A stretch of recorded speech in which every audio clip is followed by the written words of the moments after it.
তো আমি শুরু করতে চাই একটি চমৎকার ভূমিকা দিয়ে, যেটি লিখেছেন ডক্টর ফাদেল সারেহ আস-সামেরাই, যিনি একজন বিখ্যাত লেখক এবং কোরআনিক স্টাডিজের একজন গবেষক।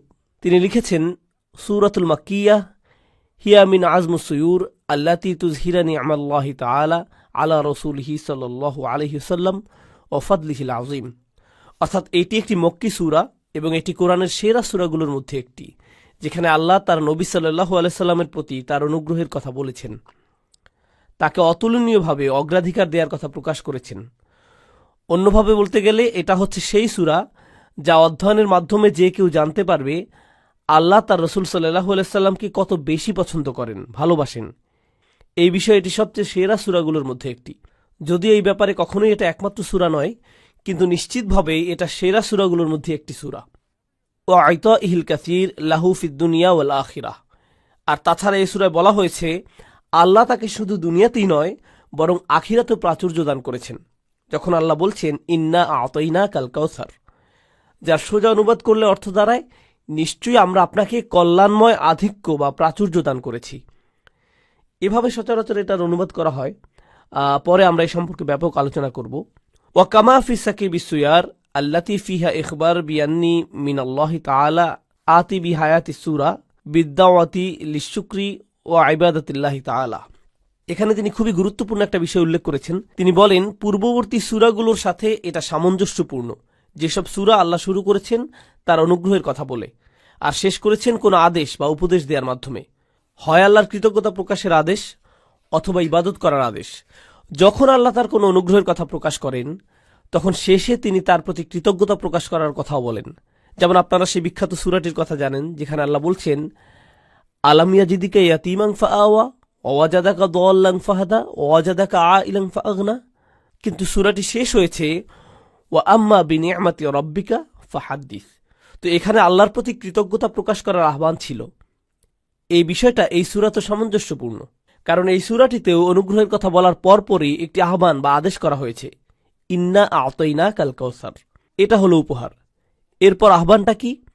ফাসাল্লি লিরাব্বিক, তোমার রবের ইবাদত করো, শুধুমাত্র তোমার রবের ইবাদত করো। অকদ খতমাতিস সূরা বিযাম্মি ইআদাইর রাসূল। আর এই সূরাটি শেষ হয়েছে রাসূল সাল্লাল্লাহু আলাইহি সাল্লামের শত্রুদের নিন্দা করার মাধ্যমে। অবায়ানি আন্নাহুম হুমুল মাকতুউনা মিন কুল্লি খায়রিন ফিদ দুনিয়া ওয়াল আখিরাহ। আর এখানে বর্ণনা করা হচ্ছে যে এরা হচ্ছে তারাই যারা দুনিয়া ও আখিরাতের সমস্ত কল্যাণ থেকে বঞ্চিত হবে। তিনি এখানে কোন আয়াতের কথা বলেছেন? ইন্না শানিআকা হুয়াল আবতার। তিনি এই আয়াত সম্পর্কে কথাগুলো বলেছেন। আম্মার রাসূল সাল্লাল্লাহু আলাইহি ওয়াসাল্লাম ফাকাদ আলাল্লাহু তাআলা যাকারাহু ওয়া আতাহু ফিদ দুনিয়া ওয়াল আখিরাহ। রাসূল সাল্লাল্লাহু আলাইহি সাল্লাম যার সম্পর্কে বলা হচ্ছে আল্লাহ তাকে এই পৃথিবীতেও সম্মানিত করেছেন এবং আখিরাতেও তাকে সম্মান দান করেছেন।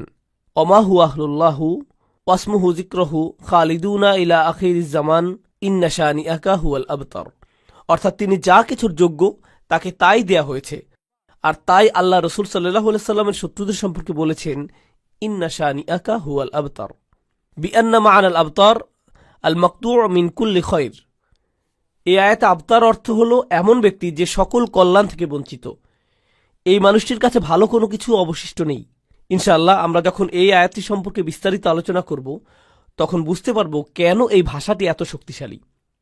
আপনারা জানেন বাতার, বাতার আর বাতির শব্দগুলো একে অপর থেকে ভিন্ন। একই উৎপত্তি স্থল থেকে উৎপন্ন, কিন্তু ভিন্ন ভিন্ন শব্দ এগুলো। সরফের ভাষায় একে বলা হয় আফদালুত তাফদিল। আবতার শব্দটি একটি বেশ জোরালো টাইপের বিশেষ্য। এই শব্দটি ব্যবহার করার পেছনে কারণও রয়েছে। যখন আমরা আয়াতটি সম্পর্কে আলোচনা করব তখন এই ব্যাপারে বিস্তারিত জানবো ইনশাআল্লাহ। কোরআনের সূরাগুলোর মধ্যে সমন্বয় বোঝার জন্য আমরা পূর্ববর্তী সূরার সাথে পরবর্তী সূরার তুলনা করে থাকি। এই বিষয়ে এই সূরার ক্ষেত্রে আমরা কিছু মন্তব্য জানব। শুরুতে আমরা ফখরুদ্দিন আল রাজি রাহমাহুল্লাহর মন্তব্যে চলে যাই। ফি সূরাতিল মুকদ্দিমাহ ওয়াসাফাল্লাহু তাআলা আল মুনাফিক বিউমুরিন আরবাআহ আল মুনাফিক বিউমুরিন আরবাআহ। তিনি বলেছেন পূর্বের সূরা কোনটি? সূরাতুল মাউন। সূরাতুল মাউনে আল্লাহ আযজা ওয়া জাল্লা মুনাফিকদের 4টি আচরণের কথা বলেছেন। সূরা মাউন সম্পর্কে আমরা যা কিছু জেনেছি তার মধ্যে আমরা মুনাফিকি আচরণ সম্পর্কে পড়েছিলাম। ইমাম রাজি বলেছেন সূরা মাউনে 4টি মৌলিক মুনাফিকি আচরণের বর্ণনা দেয়া হয়েছে। আউয়ালুহা, প্রথমটি হল আল বুখল ওয়াহুয়াল মুরাদ মিন কওলিহি ইয়াদউল ইয়াতীম ওয়ালা ইয়াহুদ্দু আলা তাআমিল মিসকিন। অর্থাৎ প্রথম বৈশিষ্ট্য হচ্ছে কৃপণতা, লোভ করা, এত বেশি লোভ হওয়া যে তারা ইয়াতিমকে ধাক্কা দিয়ে বের করে দেয় এবং মিসকিনকে খাবার দিতে বলতেও চায় না। এই কথাগুলো আমরা আগের তাফসিরে বলেছি, খেয়াল করুন। আল্লাহ বলেননি যে সে মিসকিনকে খাবার দেয় না, ওয়ালা ইউতইমুল মিসকিন, তিনি এভাবে বলেননি। তিনি বলছেন ওয়ালা ইয়াহুদ্দু আলা তাআমিল মিসকিন। এই দুইটি কথার পার্থক্য আছে। সে কাউকে উৎসাহিত করে না, এমনকি এ ব্যাপারে কথাও তুলে না। কেন তুলে না? কারণ সে নিজে ধনী হয়ে যদি মিসকিনকে খাবার দেওয়ার কথা তুলে বা মানুষকে উৎসাহিত করে, তাহলে মানুষ প্রথমে তাকে প্রশ্ন করবে, তুমি নিজে কি করেছ? এজন্য সে ভাবে আমি যদি নিজে কিছু না বলি, কেউ আমাকে কিছু বলতেও পারবে না। তাই সে এই বিষয়ে কোনো কথাই বলতে চায় না। আর এটাই হলো কৃপণতার সর্বোচ্চ ধরন। সে তার চারপাশে দারিদ্রতা দেখবে, অথচ সে একটি ভালো সামাজিক অবস্থানে থাকবে। কারণ এর আগের সূরাটি কুরাইশ নেতাদের উদ্দেশ্য করে নাজিল হয়েছে। তারা ভালো সামাজিক অবস্থানে থেকেও কিছু বলে না, যেহেতু এটা তাদেরকে উল্টো সমাজের কাছে ছোট করে। মানুষ তাদেরকে বলবে, তুমি এসব বলছো, তাহলে তুমি কেন নিজেই শুরু করছো না? তোমারই তো সবার আগে করা উচিত। যাই হোক, মুনাফিকের প্রথম আচরণ হলো আল বুখল। এবার দ্বিতীয়টায় আসি। ওয়াসানি তারকুসালা ওয়াহুয়াল মুরাদ মিন কওলিহি। আর দ্বিতীয়টি হলো নামাজে উদাসীনতা। কথাটা পূর্বের সূরার কোন আয়াতে এসেছে? আল্লাযীনা হুম আন সলাতিহিম সাহুন। এই আয়াতে আল্লাহ আযজা ওয়া জাল্লা দ্বিতীয় আচরণটি উল্লেখ করেছেন। সাহওয়া শব্দের শাব্দিক অর্থ হলো কোনো বিষয়কে কম গুরুত্বপূর্ণ মনে করে ভুলে যাওয়া। তো তারা নামাজের চেয়ে অন্য কিছুকে বেশি গুরুত্ব দিয়ে নামাজের প্রতি উদাসীন থেকেছে। আল্লাহ আযজা ওয়া জাল্লা বলেননি আল্লাযীনা হুম আন সলাতিহিম তারিকুন, তিনি বলেননি তারিকুন, তিনি বলেছেন সাহুন। আবার বলছি, সাহওয়া মানে তারা এই ব্যাপারে সতর্ক নয়, যেন এটা তাদের জন্য এমন কোনো বড় বিষয় নয়। লা ইউবালি আম সাল্লা আম লাম ইউসাল্লি, অর্থাৎ নামাজ পড়লে বা না পড়লে তার কিছু যায় আসে না, এটা তার কাছে কোনো বিষয়ই না। গত সপ্তাহের ব্যাখ্যায় আমরা আরো বলেছিলাম যে তারা নামাজের সময় একেবারে শেষ হয়ে আসলে তড়িঘড়ি করে নামাজ পড়ে, অথবা এভাবে যদি নামাজটা মিসও হয়ে যায় সমস্যা নেই, এমন একটা মনোভাব নিয়ে চলে। আল্লাহ আযজা ওয়া জাল্লা আমাদেরকে এমন মনোভাব থেকে রক্ষা করুন। ওয়াসালিসুল মুরাদ ফি সলাতি ওয়াহুয়াল মুরাদ মিন কওলিহি। আর তৃতীয় আচরণ হলো, এখানে আচরণগুলোর ধাপগুলো মনে রাখবেন। প্রথমটি ছিল সংকীর্ণতা বা কৃপণতা, দ্বিতীয়টি ছিল নামাজের প্রতি উদাসীনতা বা অবহেলা, আর এখন তৃতীয় আচরণ হলো লোক দেখানো নামাজ পড়া। কোন আয়াতে বলেছেন এই কথা? আল্লাযীনা হুম ইউরাউন। এটা হলো মুনাফিকের তৃতীয় আচরণ। অর্থাৎ তারা নামাজ পড়ে, তারা আল্লাহর জন্য পড়ে না, মানুষকে দেখানোর জন্য পড়ে। ওয়ারাবিউল মানউ মিনাজ যাকাত ওয়াহুয়াল মুরাদ মিন কওলিহি। অর্থাৎ চতুর্থ আচরণ হলো একেবারে ন্যূনতম বা সর্বনিম্ন দান করা থেকে বিরত থাকা। মজার ব্যাপার হলো, প্রাথমিক ইসলামিক গবেষণায় স্কলারগণ সাদাকা শব্দটি ব্যবহার করতেন না, তারা জাকাত শব্দটি ব্যবহার করতেন। এর মাধ্যমে তারা শরঈ জাকাত মানে 2.5% কথা বোঝাতেন না, বরং তারা জাকাত বলতে একেবারে সর্বনিম্ন বা ন্যূনতম দানের কথা বলতেন। যতটুকু দান না করলে মানুষের পাপ হবে, একেবারে সর্বনিম্ন দান। তাহলে এখানে কোন আয়াতের কথা বলা হচ্ছে? এমনকি তারা ন্যূনতম জিনিস দান করতে চায় না। এটা হলো ওয়ায়ামনাউনা আল মাউন।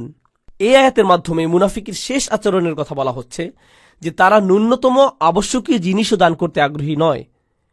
শাব্দিকভাবে মাউন শব্দের অর্থ হলো ওই সব জিনিস যা আপনি কাউকে দিতে কখনো না করেন না। এর মানে টাকা বা প্রয়োজনীয় সম্পদ নয়, বরং এর মানে হলো আশাই লা ইউমনা মিনহু, এমন জিনিস যা কাউকে দিতে আপনি নিষেধ করেন না। কেউ আপনার কাছে এক গ্লাস পানি চাইলে আপনি তাকে তা দিতে এতটা কার্পণ্য নিশ্চয়ই করবেন না, আপনি নিশ্চয়ই তার কাছ থেকে সেটা সরিয়ে ফেলবেন না। অথচ তারা এমনটা করে। এটা কিন্তু দিনের অংশ ছিল না। ইসলামের পূর্বেও মাউন বলতে এমনটাই বোঝানো হতো। আপনি মানুষকে সামান্য কিছু দেয়া থেকে বিরত থাকতে পারেন না, অথচ তারা এমনটা করে। এই 4টি আচরণ। এখন আসুন আমরা দেখি কিভাবে পূর্বের সূরায় বর্ণিত এই 4টি আচরণ এই সূরার বিষয়বস্তুর সাথে সমন্বিত করা হয়েছে। যাকারা ফি হাযিহি সূরা ফি মুকাবালাতি তিলকা সিফাত আল আরবাআ সিফাতিল আরবাআ। তিনি বলছেন পূর্বের সূরায় বর্ণিত 4টি বিষয়ের বিপরীতে আল্লাহ আযজা ওয়া জাল্লা এই সূরায় আরো 4টি বৈশিষ্ট্যের কথা বলেছেন। আসুন দেখি সেই বৈশিষ্ট্যগুলো কি কি। ফাযাকারা ফি মুকাবালাতিল বুখল, সংকীর্ণতা বা কৃপণতার বিপরীতে আল্লাহ এই সূরায় কি বলেছেন? ইন্না আ'তাইনাকাল কাউসার, আমরা আপনাকে কল্যাণময় প্রাচুর্য দান করেছি। তাহলে কৃপণতার বিপরীত হল দান করা। কে দান করেছেন এখানে? আল্লাহ আযজা ওয়া জাল্লা। তিনি আরো বলেন, ফাআতি আনতাল কাসীর ওয়ালা তাবখাল, মানে তিনি বলছেন আল্লাহ যেহেতু অনেক বেশি দান করেছেন, আমাদের এটা খুবই স্বাভাবিক যে আমাদেরও বেশি বেশি দান করা উচিত। আর এটাই আমাদের পূর্ববর্তী দুইটা সূরায় আমরা পড়েছি। সূরা কুরাইশে আল্লাহ আমাদেরকে বলেছেন যে তিনি কুরাইশদেরকে কি কি দান করেছেন। যখন আপনি অনেক কিছু পেয়ে থাকেন, আপনারও উচিত আপনার কাছ থেকে অনেক কিছু দান করা। আল্লাহ আপনাকে বেশি দিলে আপনারও বেশি বেশি দান করতে হবে। আপনারা জানেন রাসূল সাল্লাল্লাহু আলাইহি সাল্লামের সাথেও একই ঘটনা ঘটেছে। রাসূল সাল্লাল্লাহু আলাইহি সাল্লাম নিজে একজন ইয়াতিম ছিলেন। আলাম ইয়াজিদিকা ইয়াতিমান, কিন্তু যখন আল্লাহ তার দায়িত্ব নিয়েছেন, তার কি করা উচিত? ফাআম্মাল ইয়াতিমা ফালা তাকহার, সাথে সাথে এই আদেশ চলে আসলো যে আপনার উপর অনুগ্রহ করা হয়েছে, তাই আপনিও তাদের প্রতি দায়িত্ববান হন। সূরা কুরাইশে আল্লাহ কুরাইশদেরকে তার পক্ষ থেকে অনুগ্রহের কথা বলেছেন। তাহলে তাদের কি করতে হবে? তাদের অন্যদেরকে দান করতে হবে, কারণ আল্লাহ তাদের নিরাপত্তার দায়িত্ব নিয়েছেন। শীতেও তাদের খাবারের নিরাপত্তা দিয়েছেন, তারা পরিপূর্ণ নিরাপদ, তাদের খাবারের সম্পূর্ণ যোগান দেয়া হয়েছে। আল্লাযী আত'আমাহুম মিন জু', আল্লাহ তাদের প্রচুর খাবার দিয়েছেন। এমত অবস্থায় তাদের দানশীল হওয়া উচিত। কিন্তু পরবর্তী সূরা আমাদের কি বলছে? সূরা মাউন, তারা দান করে না, তাদের যা দেয়া উচিত তারা তা দেয় না। তো যখন আল্লাহ বলছেন ইন্না আ'তাইনাকাল কাউসার, এর একটা তাৎপর্য হলো দান করা। যখন আল্লাহ আপনাকে এত কিছু দান করেছেন, আপনাকে কমপক্ষে যা করতে হবে তা হলো দান করা। এখন ওয়াযাকারা ফি মুকাবালাতি আল্লাযীনা হুম আন সালাতিহিম সাহুন, অর্থাৎ পূর্বের সূরায় আল্লাহ যারা নামাজের প্রতি উদাসীন তাদের কথা বলেছেন। এর বিপরীতে এই সূরায় কি বলেছেন? ফাসল্লি, ফেইলে আমর, নামাজ পড়ো। আইদুম আলা সলাহ, নামাজে নিয়মিত হও। যখন আল্লাহ আদেশ করেন তখন আপনার উদাসীন হলে চলবে না। আপনি শুধু এ কারণে নামাজ পড়বেন না যে নামাজ পড়া ভালো, এর অনেক উপকারিতা আছে, বরং আল্লাহ নির্দেশ দিয়েছেন বলে আপনি নামাজ পড়বেন। যখন তিনি কোনো আদেশ করেন, তিনি চান আমরা যেন নিয়মিত তার আদেশ পালন করি। তো এটা ছিল দ্বিতীয়টা। ওয়াযাকারা ফি মুকাবালাতি আল্লাযীনা হুম ইউরাউন, এখন তৃতীয় বিষয়টা মনে আছে? আগের সূরায় তিনি 4টি সমস্যার কথা বর্ণনা করেছেন: কৃপণতা, নামাজের প্রতি উদাসীনতা, এমনকি এটা ছেড়ে দেয়া। তৃতীয়টা ছিল নামাজে লোক দেখানো কাজ করা। খেয়াল করুন, এখন এই তৃতীয় বিষয়টি নিয়ে কথা বলা হচ্ছে। তো এরা হচ্ছে তারাই যারা লোক দেখানো নামাজ পড়ে। ক্বালুহু লিরব্বিক, অর্থাৎ এর বিপরীতে বলা হচ্ছে শুধু নামাজ পড়ো না, তোমার রবের জন্যই নামাজ পড়ো। অন্য কথায় আপনার নামাজের উদ্দেশ্য শুধুমাত্র আল্লাহর জন্য হতে হবে, অন্য কারো উদ্দেশ্যে নয়। তাহলে এখানে মূল ব্যাপারটা হলো ইখলাস। কিন্তু তাদের সমস্যা ছিল তাদের মধ্যে ইখলাস ছিল না। আপনি আল্লাহর জন্য ইবাদত করছেন না, বরং লোক দেখানোর জন্য ইবাদত করছেন। পরিশেষে ওয়াযাকারা ফি মুকাবালাতি ওয়ায়ামনাউন আল মাউন, মানে তারা একেবারে ন্যূনতম কিছু দান করা থেকেও বিরত থাকে। এই কথার বিপরীতে আল্লাহ এখানে বলছেন কুরবানি করো। প্রথম কথা হলো কুরবানি করতে হলে আপনাকে খরচ করতে হবে, কারণ কুরবানির পশু তো বিনামূল্যে পাওয়া যায় না, এটা কেনার জন্য আপনাকে টাকা খরচ করতে হবে। আবার কুরবানি করার পর মাংসের কিছু অংশ কি করতে হবে? দান করতে হবে। তাই এই পুরো কাজটা হলো আত্তাসাদ্দুক, অর্থাৎ যিনি কোরবানি করছেন তিনি এর মাধ্যমে আসলে সাদাকাই করছেন। ইমাম রাজি বলছেন ওয়া আরাদা বিহি আত্তাসাদ্দুক বিলাহমিল আদাহি, অর্থাৎ এই আয়াতে আল্লাহ আযজা ওয়া জাল্লা কোরবানি করা পশুর গোশত থেকে সাদাকা করার বিষয়ে পরোক্ষভাবে ইঙ্গিত করেছেন। ফাতুবিরা হাযিহিল মুনাসাবাতিল আজিবা, অতঃপর এভাবে এই দুইটি সূরার মধ্যে অভাবনীয় সুন্দরভাবে সমন্বয় বোঝানো হয়েছে। তারপর আল্লাহ বলছেন ইন্না শানিআকা হুয়াল আবতার। তো সূরার শেষে শত্রুদের কথা, অর্থাৎ রাসূল সাল্লাল্লাহু আলাইহি ওয়াসাল্লামের শত্রুদের কথা বলা হয়েছে, যারা নিশ্চিহ্ন হবে, যাদের বংশধররা স্থায়ী হবে না। আর এর আগের সূরাটিতে শুরু থেকে শেষ পর্যন্ত ওই সব লোকের আচরণের কথা বলা হয়েছে যেগুলো স্থায়ী হওয়া উচিত নয়। সমস্ত বর্ণনা ওই লোক সম্পর্কে যে কিনা আল আবতার, ওই লোকের বর্ণনা। তো দুইটি সূরার মধ্যে এভাবেও সমন্বয় আছে। এখন ইনশাআল্লাহ তাআলা আমরা প্রথম আয়াতের কিছু অংশ বোঝার চেষ্টা করব। আর আমি এখনই একের পর এক শব্দের ব্যাখ্যা যাব না, এটা আমরা পরে করব। এখন কেবল আল কাউসার শব্দটি দিয়ে শুরু করব। ইনশাআল্লাহ আজকের লেকচারের পরবর্তী অংশে আমরা আল কাউসার শব্দের ভাষাগত অর্থ, এর উৎপত্তি এবং তাৎপর্য সম্পর্কে বিস্তারিত জানব।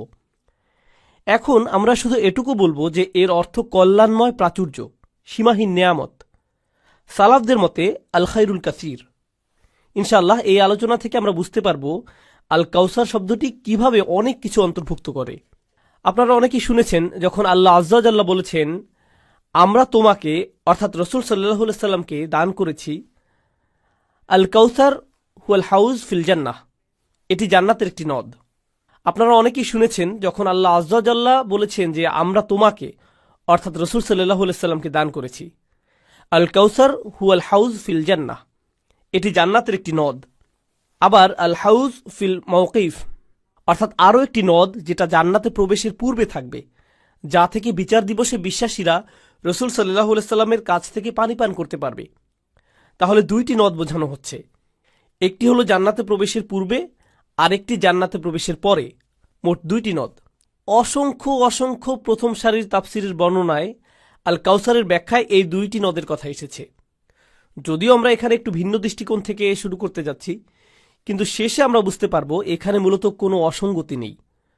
প্রথম সারির স্কলারগণ তাদের মৌলিক বর্ণনাগুলোতে আল কাউসার তথা এই সীমাহীন নিয়ামতকে কেবল জান্নাতের মধ্যকার নদ এবং জান্নাতে প্রবেশের পূর্বের নদের মধ্যে সীমাবদ্ধ রাখেননি, বরং সেখানে আরও অনেক নিয়ামতের কথা বলা হয়েছে।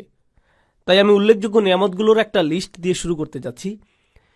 বিখ্যাত তাফসিরকারকদের একজন ইমাম ফখরুদ্দিন আল রাজি তার ফাতহুল কাবীর গ্রন্থে পূর্ববর্তী কয়েকটি সূরায় বর্ণিত রসুল সাল্লাল্লাহু আলাইহি সাল্লামের প্রতি আল্লাহর অনুগ্রহের একটি তালিকা তৈরি করেছেন। তিনি এগুলোর একটা লিস্ট করেছেন। এখানে আমি এই লিস্ট থেকে কিছু অংশ আপনাদের সাথে শেয়ার করব, যাতে আপনারা বুঝতে পারেন আগের আলেমগণ কত গভীরভাবে উপলব্ধি করে কোরআন অধ্যয়ন করতেন। শুরু করা যাক। ইমাম রাজি বলছেন, প্রথমে আল্লাহ বলেন, মা ওয়াদ্দা আকা রব্বুকা ওয়া মা ক্বালা। আল্লাহ আজ্জা ওয়া জাল্লা তার নবী সাল্লাল্লাহু আলাইহি সাল্লামকে বলছেন তিনি তাকে পরিত্যাগ করেননি, তিনি তাকে বিদায় জানাননি। তাওদিয়া, আমরা বলি না উইদা, আল উইদা, এটা আরবি শব্দ। তো তিনি আপনাকে ছেড়ে যাননি এবং তিনি অসন্তুষ্টও নন। এই আয়াতটি রসুল সাল্লাল্লাহু আলাইহি সাল্লামের জন্য একটি উপহার। আরবি ভাষ্যটা এমন হবার কথা ছিল, মা ওয়াদ্দা আকা রব্বুকা ওয়া মা ক্বালা কা। কাফ সর্বনামটি দুইবার আসার কথা, যার অর্থ হতো আপনার রব আপনাকে ছেড়ে দেননি এবং তিনি আপনার উপর অসন্তুষ্টও নন। কিন্তু ছেড়ে দেয়া বা বিদায় দেয়া কথাটার সাথে নবী সাল্লাল্লাহু আলাইহি সাল্লামকে সম্বোধন করা হয়েছে, কিন্তু অসন্তুষ্টি কথার সাথে তার নাম যুক্ত করা হয়নি। এটা আল্লাহর একটা উপহার তার রসুল সাল্লাল্লাহু আলাইহি সাল্লামের জন্য। তার প্রতি অসীম ভালোবাসা থেকে আল্লাহ এমনটা করেছেন, কারণ বিদায় দেয়া শব্দটার মধ্যে কোনো নেতিবাচক অর্থ নেই, যেটা অসন্তুষ্টি শব্দটার মধ্যে স্পষ্ট বিদ্যমান। আল্লাহ আজ্জা ওয়া জাল্লা এই নেতিবাচক শব্দের পাশে রসুল সাল্লাল্লাহু আলাইহি সাল্লামকে সম্বোধন পর্যন্ত করেননি। সুতরাং এই আয়াতটি রসুল সাল্লাল্লাহু আলাইহি সাল্লামের জন্য একটি উপহার। এর মূল কথা হলো আল্লাহ তার রসুল সাল্লাল্লাহু আলাইহি সাল্লামকে কখনো পরিত্যাগ করবেন না। এরপর তিনি বলছেন, ওয়ালাল আখিরাতু খায়রুল লাকা মিনাল উলা। রসুল সাল্লাল্লাহু আলাইহি সাল্লামের প্রতি আরেকটা অনুগ্রহ। এতে কোনো সন্দেহ নেই যে পরবর্তীতে আপনার জন্য যা রয়েছে তা পূর্ববর্তী অবস্থার চেয়ে উত্তম। কি চমৎকার উপহার রসুল সাল্লাল্লাহু আলাইহি সাল্লামের জন্য। তারপর সর্বোপরি বলা হচ্ছে, ওয়ালা সাউফা ইউতিকা রব্বুকা ফাতারদা। আপনারা জানেন এই সূরাতেও আল্লাহ বলছেন, ইন্না আতাইনাকা, আমরা আপনাকে দিয়েছি। তিনি কি দিয়েছেন বলেছেন? আল কাউসার। কিন্তু এর আগে কি বলেছিলেন? ওয়ালা সাউফা ইউতিকা রব্বুকা। তিনি এখানে আল কাউসার বলেননি, তিনি বলেছেন যে নিশ্চয়ই আপনার রব আপনাকে শীঘ্রই অনেক বেশি কিছু দিবেন, আপনাকে প্রচুর দিবেন। ফাতারদা, তিনি আপনাকে কত বেশি দিবেন সেটা পরিমাণ আপনি কিভাবে বুঝবেন? ধরুন আপনি কাউকে উপহার দেবেন, তাকে বললেন আমি তোমাকে কিছু উপহার দিতে চাই, তুমি আমাকে কি দিবে, কতটুকু দিবে, এটার দাম কত, তাই না? তো কিভাবে আপনি এটা মূল্যায়ন করবেন? আল্লাহ আজ্জা ওয়া জাল্লা তার রসুল সাল্লাল্লাহু আলাইহি সাল্লামের জন্য এসবের একটা মাপকাঠি দিয়েছেন। তিনি বলছেন ফাতারদা, আমি আপনাকে এত বেশি দিব যে আপনি খুশি হয়ে যাবেন, আনন্দিত হবেন। এই পরিমাণটি এমনভাবে বর্ণনা করা হয়েছে, অর্থাৎ আল্লাহর দেয়া শেষ হবে না যতক্ষণ পর্যন্ত না আপনি বলছেন ঠিক আছে আমি খুশি। আর উম্মতের জন্য আল্লাহর নবী সাল্লাল্লাহু আলাইহি সাল্লামের ভালোবাসা দেখুন, আমি ততক্ষণ পর্যন্ত তৃপ্ত হব না যতক্ষণ না আমার সকল উম্মত জাহান্নাম থেকে মুক্তি পায়। এটা আমাদের প্রতি তার গভীর ভালোবাসা। এরপর আল কাউসারের অংশ হিসেবে আল্লাহ আজ্জা ওয়া জাল্লার পক্ষ থেকে আরও একটা অনুগ্রহ হলো আলাম ইয়াজিদিকা ইয়াতীমান ফাআওয়া। আমরা আগেও এই আয়াতটির কথা বলেছি, তিনি কি আপনাকে ইয়াতীম অবস্থায় পাননি আর আপনাকে আশ্রয় দেননি? ওয়াজাদাকা দাল্লান ফাহাদা। গত কয়েক মাস আগে আমরা পড়েছিলাম এই আয়াতে দল্লা শব্দটির অর্থ পথহারা বা পথভ্রষ্ট নয়, এর মানে সন্ধান করা বা খোঁজ করা। এমন একজন যিনি পথ খোঁজার খুব চেষ্টা করছেন কিন্তু খুঁজে পাচ্ছেন না। আল্লাহ আপনাকে এমন অবস্থায় পেয়েছেন যখন আপনি সঠিক পথের সন্ধানে ব্যাকুল ছিলেন এবং তিনি আপনাকে সঠিক পথ দেখিয়েছেন। এর চেয়ে বড় অনুগ্রহ আর কি হতে পারে? তারপর ওয়াজাদাকা আইলান ফাআগনা, আর তিনি আপনাকে তীব্র আর্থিক কষ্টে পেয়েছেন এবং আপনাকে অভাবমুক্ত করেছেন। তারপর তিনি বলছেন আলাম নাশরাহ লাকা সদরাক, আমরা কি আপনার জন্য আপনার বুক উন্মুক্ত করে দেইনি? বুক উন্মুক্ত করার মানে কি? যাতে এই বুকে কোরআন ধারণ করা যায়। এটা সেই কোরআন কোনো পাহাড় ধসে পড়ার ভয়ে যেটা ধারণ করতে পারেনি, সেই কোরআন রসুল সাল্লাল্লাহু আলাইহি সাল্লামের বুকে ধারণ করা হয়েছে। তাছাড়া ওহী নাজিলের সময় যে কষ্ট, যেমন আমরা উটের ওই বর্ণনাটা জানি, ওহী নাজিলের সময় রসুল সাল্লাল্লাহু আলাইহি সাল্লাম যদি উটের পিঠে থাকতেন, উটটি এমনভাবে বসে যেত যেন বালিতে ডুবে যাচ্ছে। একবার রসুল সাল্লাল্লাহু আলাইহি সাল্লামের হাঁটু এক সাহাবীর হাঁটুর উপর ছিল। এমন সময় যখন ওহী আসা শুরু করল, সেই সাহাবা বলেছিলেন তার মনে হচ্ছিল তার হাঁটু যেন ভেঙে যাচ্ছিল। আল্লাহ বলছেন ইন্না সানুলকি আলাইকা কওলান সাকিলা, শীঘ্রই আমরা আপনার উপর ভারী কিছু কথা নাজিল করব। এই ওহীগুলো আসলেই ভারী ছিল, কিন্তু ওই যে রসুল সাল্লাল্লাহু আলাইহি সাল্লামের বুক উন্মুক্ত করা হয়েছিল যাতে তিনি এই ভারী কথাগুলো গ্রহণ করতে পারেন, কি দারুণ উপহার! এটা আল খায়রুল কাসীরের অংশ।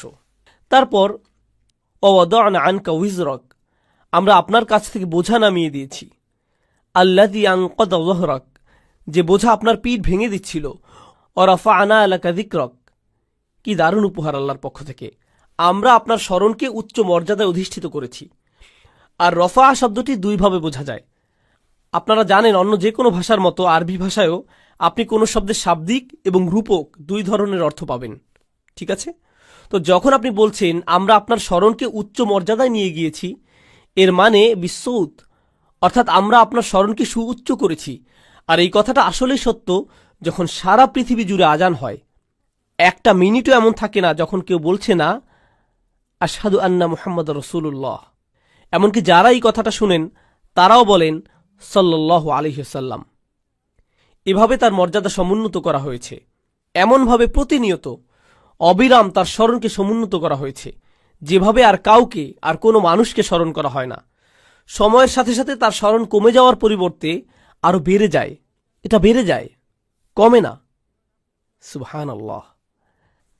আল্লাহ বলছেন ওয়ারাফা'না লাকা যিকরাক, ওয়ারাফা'না লাকা যিকরাক, আপনার নাম উচ্চারণ করা, ঠিক না? আল্লাহ আজ্জা জাল্লা রসুল সাল্লাল্লাহু আলাইহি সাল্লামকে স্মরণ করা এবং তার প্রতি দরুদ পাঠ করার জন্য পবিত্র কোরআনে আমাদের এত বেশি উৎসাহিত করেছেন যে ঈমানদাররা এগুলো করার জন্য সবসময় সুযোগ খুঁজতে থাকে। আল্লাহ নিজেই বলছেন ইন্নাল্লাহা ওয়া মালাইকাতাহু ইউসাল্লুনা আলান নবী, আল্লাহ নিজে এবং তার ফেরেশতারা। জানেন আরবিতে সাধারণত আপনি বিশেষ্য পদ আগে বলেন না, ক্রিয়াপদ আগে বলেন।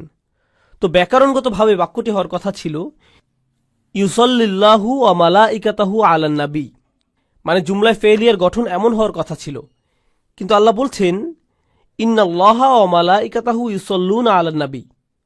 কোনো সন্দেহ নেই, এমনকি আল্লাহ নিজে এবং তার ফেরেশতাগণ আল্লাহর নবীর প্রতি সালাওয়াত পেশ করছেন সাল্লাল্লাহু আলাইহি ওয়াসাল্লাম। তারপর ইয়া আইয়ুহাল্লাযীনা আমানু, এখন খেয়াল করুন সল্লু আলাইহি ওয়া সাল্লিমু তাসলিমা, তাই না? আল্লাহ এভাবে শুরু করেননি যে ইয়া আইয়ুহাল্লাযীনা আমানু, তিনি এভাবে শুরু করেননি। কোরআনে অসংখ্য আয়াত শুরু হয়েছে ইয়া আইয়ুহাল্লাযীনা আমানু দিয়ে, সরাসরি এভাবেই। কিন্তু মূল কথা যাবার আগে আল্লাহ কি বলেছেন তোমরা ভালোভাবে খেয়াল করো, আমি তোমাদেরকে তাই করতে বলছি যা আমি নিজে এবং আমার ফেরেশতারা করে থাকে। রসুল সাল্লাল্লাহু আলাইহি সাল্লামের মর্যাদা আর সমুন্নত না হয় কিভাবে? ওয়া রাফা'না লাকা যিকরাক, এটা হচ্ছে আল্লাহ তার নবী সাল্লাল্লাহু আলাইহি সাল্লামকে যে কল্যাণ দিয়েছেন তারই অংশ। আন্নাহু আকসামা বিবালাদিন, দেখুন আল্লাহ শহরের কসম করেছেন। আর আল্লাহ কোনো কিছুর কসম করার একটা মানে হলো যে সেই জিনিসটাকে সম্মান করা, এবং তিনি যেসব জিনিসের শপথ করেছেন সেগুলোর মধ্যে একটি হলো এই শহরটি যেখানে রসুল সাল্লাল্লাহু আলাইহি সাল্লাম জন্মেছেন। ও হাদাল বালাদিল আমিন, তিনি সেই শহরে শপথ করেছেন। প্রসঙ্গত কোরআনে খুব কম সময়ই আল্লাহ আযজা ওয়া জাল্লা তার বিস্ময়কর সৃষ্টি ছাড়া অন্য কিছুর শপথ করেছেন। এসব অন্য কিছুর মধ্যে কোনো মানুষের শপথ কখনোই করা হয়নি, শুধুমাত্র রসুল সাল্লাল্লাহু আলাইহি সাল্লাম ছাড়া আল্লাহ কখনো কোনো মানুষের শপথ করেননি। লাউমরুক, আল্লাহ তার নবী সাল্লাল্লাহু আলাইহি সাল্লামের জন্য শপথ করে বলেছেন, আমি তোমার জীবনের শপথ করছি। এসব ভাবমূলক শব্দ ছাড়াও আপনি জানেন আল্লাহ আযজা ওয়া জাল্লা আরও অনেক কিছুর শপথ করেছেন, যেমন আল আদিয়াত, ঘোড়াসমূহ, আকাশ, বাতাস, সূর্য। তাছাড়া তিনি তার নিজের শপথও করেছেন, তার নিজের শপথ সুবহানাহু ওয়া তাআলা। বালা অরব্বিকা লা ইউমিনুন, অরব্বিকা মানে তার নিজের শপথ। যখন তিনি তার নিজের নামে শপথ করছেন, প্রথমে আমাদেরকে বুঝতে হবে আল্লাহ তার সৃষ্টির নামে শপথ করা আর তার নিজের নামে শপথ করার মধ্যে কি পার্থক্য আছে। এর মধ্যে কি একটা বিরাট পার্থক্য নেই? এর গুরুত্ব আমরা কল্পনাও করতে পারি না। প্রথম কথা হলো, আল্লাহ কোনো কিছুর শপথ করা মানে বিষয়টা গুরুত্বপূর্ণ, কিন্তু এখানে তিনি কার নামে শপথ করছেন? তার নিজের নামে। এমনকি তিনি যখন নিজের নামে শপথ করছেন, তিনি কেবল তার নিজের কথা বলছেন না, তার নামের পাশে তিনি তার রসুল সাল্লাল্লাহু আলাইহি সাল্লামকে স্থান দিয়েছেন। তিনি বলেননি অরব্বিস সামাওয়াতি ওয়াল আরদ, অরব্বিল আলামিন, অরব্বিহিম, না, অরব্বিল মালাইকা, না। তিনি কি বলেছেন? অরব্বিকা ইয়া মুহাম্মদ, আমি শপথ করছি আপনার রবের নামে। তো এমনকি যখন তিনি নিজের নামে শপথ করেছেন, তিনি তার রসুল সাল্লাল্লাহু আলাইহি সাল্লামকে সম্মানিত করেছেন। এটাই আল খাইর আল কাসির, আল কাউসার হু আল খাইরুল কাসির, মানে রসুল সাল্লাল্লাহু আলাইহি সাল্লামকে সেই প্রাচুর্যপূর্ণ কল্যাণ, সীমাহীন কল্যাণ দান করা হয়েছে।